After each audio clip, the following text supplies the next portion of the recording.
Hello, in this video I want to show you how to install Google Classroom on the Vivo Y35. And to do this, we'll need to open our Google Play Store. Here, find the Google Classroom.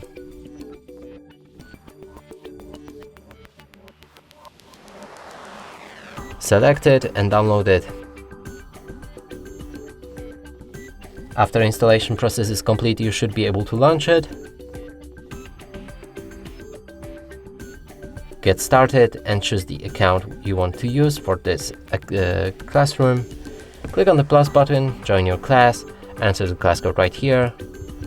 Then press on the join button to join the class. And that's it for this video. Hope you like it. Please consider subscribing to our channel, leave a like and a comment below.